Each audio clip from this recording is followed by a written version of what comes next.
नाज़रीन अस्सलामु अलैकुम। दक्कन मीडिया के उर्दू ख़बरनामे में आप तमाम का खैर मक़दम है। मैं हूँ इस्माइल रेहान। पेश खिदमत है सुर्खियाँ। बुलडोज़र जस्टिस नाकाबिल कबूल, सुप्रीम कोर्ट का तारीख़ी फ़ैसला, गाइडलाइंस जारी। सरकारी अफसरान को जायदाद गिराने का इख्तियार नहीं, सिर्फ इल्ज़ाम की बुनियाद पर जायदाद तबाह करना गैर कानूनी। BRS के साबिक़ रुकन असेंबली गिरफ्तार, विकाराबाद जिला कलेक्टर पर हमले की साजिश का है इल्ज़ाम। गवर्नर की इजाज़त मिलते ही तारिक रामाराव के खिलाफ होगी कार्रवाई, रेवंत रेड्डी के तबसरे से सनसनी।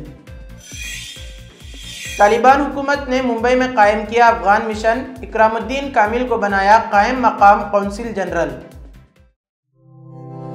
जिंदगी अनमोल है और इसकी हिफाजत हमारा फर्ज, और हम अपने फर्ज को निभाते हैं जिम्मेदारी से। मुस्लिम जनरल हॉस्पिटल अब आपके तमाम बीमारियों का इलाज एक ही छत तले। हमारे माहिर डॉक्टर्स की टीम और आला तरबियत याफ्ता staff world class health technology के साथ 24 घंटे इमरजेंसी खिदमत भी मौजूद। Cardiology, diabetology, dermatology, gynaecology, pulmonology, urology, neurology, orthopaedics, physiotherapy, paediatrics, general and laparoscopic surgery, ENT जैसी और भी सर्विसेज भी मौजूद है। हर तरह के स्कैन्स और टेस्ट के लिए एडवांस लेबोरेटरीज भी मुनासिब कीमतों पर दस्तयाब है। आपकी बेहतर सेहत हमारी पहली तरजीह। मुस्लिम जनरल हॉस्पिटल, टोरे चौकी, हैदराबाद। अब खबरें तफसील से।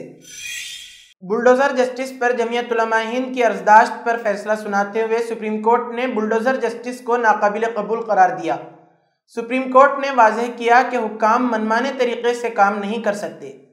सुप्रीम कोर्ट ने मजीद कहा कि अफसर अदालत की तरह काम नहीं कर सकते क्योंकि इंतज़ामिया अदालत नहीं है। किसी के मुल्जिम होने पर उसका घर नहीं गिराया जा सकता। सुप्रीम कोर्ट ने सख्ती से कहा कि अगर गलत कार्रवाई की गई तो हुक्काम के खिलाफ कार्रवाई की जाएगी।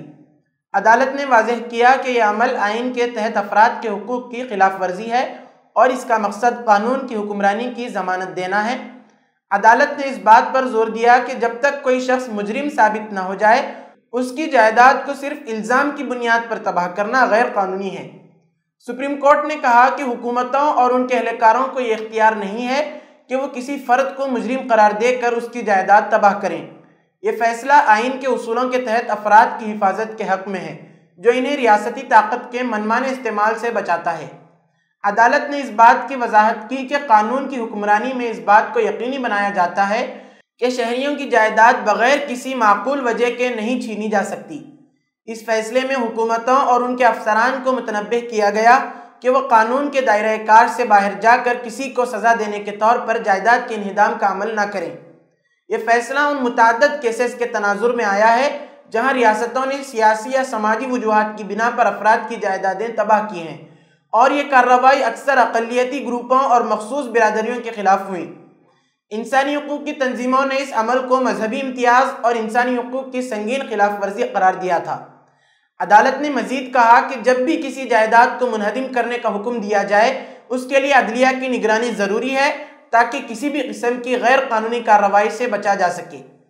उसने ये भी तजवीज़ किया कि एक ऑनलाइन पोर्टल कायम किया जाए ताकि मुतासिरा अफराद को आगाह किया जा सके और कोई भी इंहिदाम का अमल शफाफ तरीके से मुकम्मल हो। दिल्ली में मुतअद्दिद ऐसी कदीम इमारतें और आसार हैं जिन पर बहुत से शहरियों ने अपनी रिहाइश बना रखा है। कदीम मसाजिद और मकबरों की दीवारों पर ही अपने घरों की दीवार बनाकर क़याम पजीर हैं।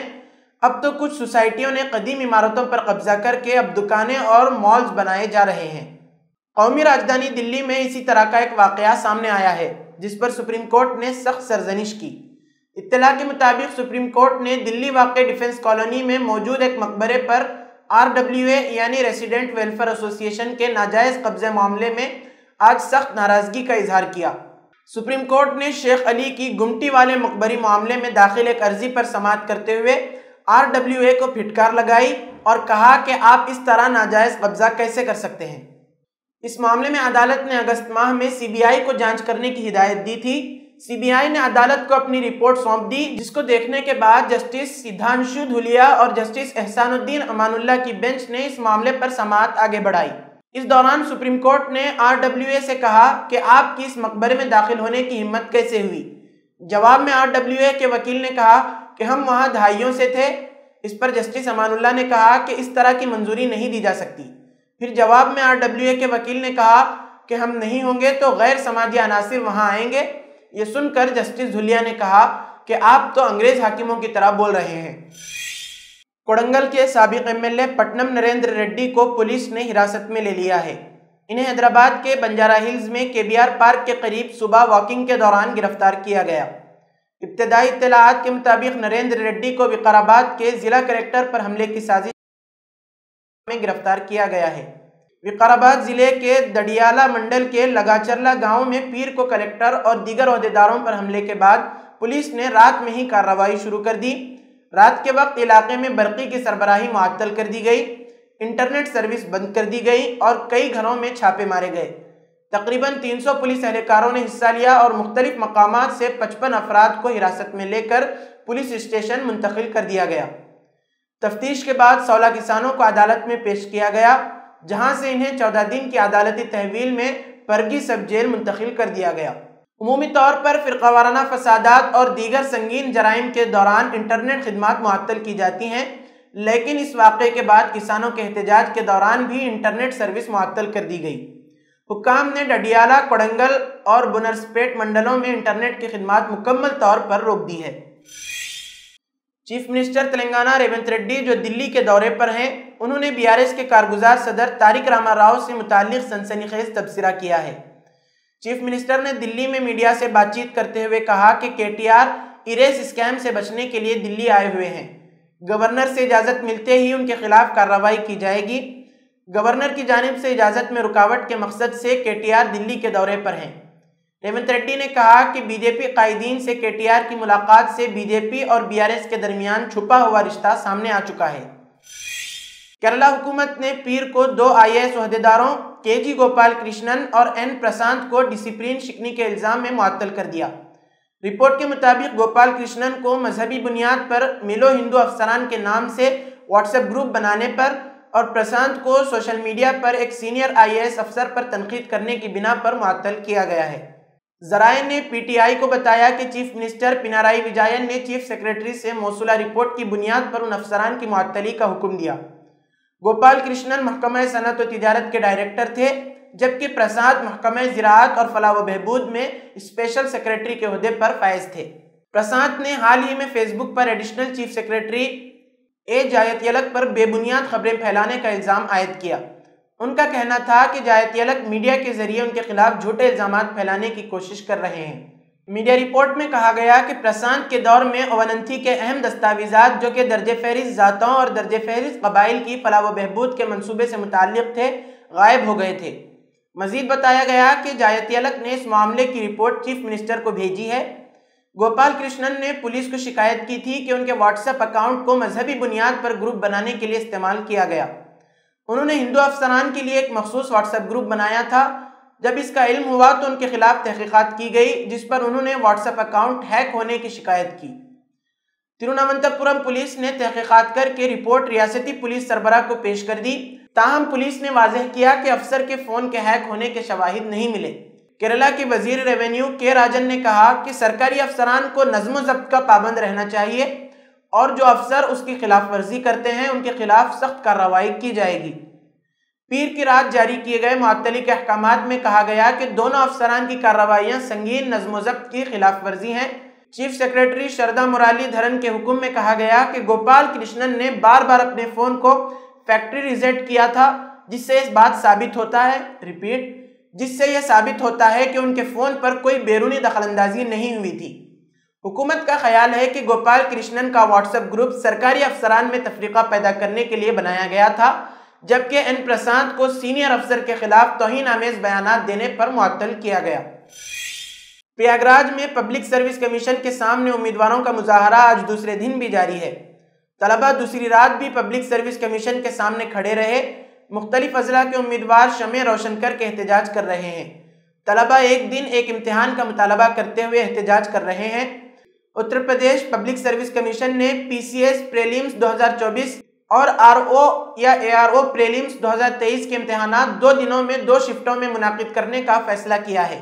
उम्मीदवार पहले ही इस फैसले की मुखालफत कर रहे हैं और 11 नवंबर को दिल्ली से यूपी तक के उम्मीदवार इस फैसले के खिलाफ सड़कों पर निकल आए।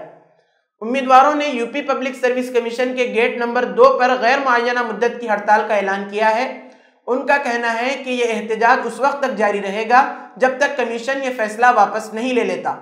कमीशन के इस फैसले के खिलाफ दारुल हुकूमत दिल्ली और प्रयागराज में तलबा एहतजाज कर रहे हैं।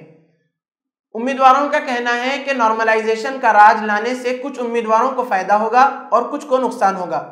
तलबा का मौक़िफ़ है कि 2 शिफ्टों में पेपर होने की वजह से एक शिफ्ट में आसान और एक शिफ्ट में मुश्किल सवालात हो सकते हैं, जिसकी वजह से जिसको कमीशन नॉर्मलाइजेशन कह रही है उससे अच्छे तलबा को नुकसान उठाना पड़ेगा और साथ ही साथ करप्शन भी बढ़ेगा। उसके खिलाफ तलबा मुसलसल एहतजाज कर रहे हैं। उनका मुतालबा है कि पर्चा एक शिफ्ट और एक दिन में कराया जाए। साथ ही कमीशन का कहना है कि उनके पास इतने मरकज़ दस्तयाब नहीं हैं कि 6 लाख उम्मीदवारों के पर्चे एक साथ कराए जा सकें। तलबा का मौक़िफ़ है कि इससे पहले कमीशन इससे ज़्यादा तलबा के इम्तिहानात का इनेकाद करता रहा है। कांग्रेस ने कहा, एहतजाज कर रहे तलबा की बात सुनने के बजाय उन पर लाठीचार्ज इंतहाई अफसोसनाक और इंतज़ामिया की नाकामी है। कांग्रेस कम्युनिकेशन डिपार्टमेंट के इंचार्ज जयराम रमेश ने एक बयान में कहा है कि प्रयागराज में अपने मुतालबात के लिए एहतजाज कर रहे तलबा पर लाठीचार्ज अफसोसनाक है। उत्तर प्रदेश पब्लिक सर्विस की मनमानी के खिलाफ आवाज़ उठाने वाले तलबा की बातों को तवज्जो से सुना जाना चाहिए। वज़ीर-ए-आज़म नरेंद्र मोदी ने दरभंगा पहुंचकर शोभन में बिहार के दूसरे एम्स का संगे बुनियाद रखा। दरभंगा बाईपास स्टेशन और झांझारपुर ता लावखा रेलवे लाइन का भी इफ्तिताह किया। इससे शुमाली बिहार के लोगों को काफ़ी फ़ायदा होगा। इससे पहले अपने खिताब में वज़ीर आला नीतीश कुमार ने कहा कि बिहार में दूसरे एम्स की तामीर से लोगों को इलाज की बेहतर सहूलियात मुयस्सर आएंगी। नरेंद्र मोदी ने कहा कि हमने कर्पूरी ठाकुर का ख्वाब पूरा कर दिया है। अब कोई भी अपनी मादरी ज़ुबान में पढ़कर डॉक्टर बन सकता है। अब गरीब और कबायली इलाकों के बच्चे भी डॉक्टर बन सकते हैं। वज़ीर आज़म ने अपने खिताब में मज़ीद कहा कि आज मैंने अपनी एक गारंटी पूरी कर दी है। अब 70 साल से ज़ायद उम्र के बुज़ुर्ग अपना इलाज मुफ्त करवा सकें। रिपीट, अब 70 साल से ज़ायद उम्र के बुज़ुर्ग अपना इलाज मुफ्त करवा सकेंगे। जल्द ही सबके पास आयुष्मान कार्ड होगा। हमारा मकसद छोटे शहरों में सेहत की बेहतर सहूलियात फराहम करना है, जिस पर हम मुसलसल काम कर रहे हैं। अफगानिस्तान की तालिबान हुकूमत ने एक बड़ी पेशरफ्त में इकरामुद्दीन कामिल को भारत के सनती शहर मुंबई के अफगान मिशन में कायम मकाम कौंसिल मुकर्रर किया है। ताहम नई दिल्ली में इस पर अभी पूरी तरह से खामोशी छाई है और अब तक इस मामले पर सरकारी सतह पर कोई रद्द-ए-अमल जाहिर नहीं किया गया है। इससे कबल पीर के रोज़ अफगान मीडिया ने यह इत्तला दी थी कि इकरामुद्दीन कामिल से मुतालिक यह फैसला तालिबान हुकूमत की जानिब से भारत में किसी भी अफगान मिशन में इस तरह की पहली तकर्रुरी है। तालिबान हुकूमत में सियासी उमूर के नायब वज़ीर ख़ारिजा शेर मोहम्मद अब्बास सतानकज़ई ने भी सोशल मीडिया एक्स पर अपनी एक पोस्ट में इसकी तस्दीक की और कहा कि इकरामुद्दीन कामिल को बतौर कायम मकाम कौंसिल मुकर्रर किया गया है। इसी के साथ आज की खबरों का इख्तिताम होता है। कल फिर होगी मुलाकात नई खबरों के साथ। दीजिए इजाज़त। अल्लाह हाफिज़।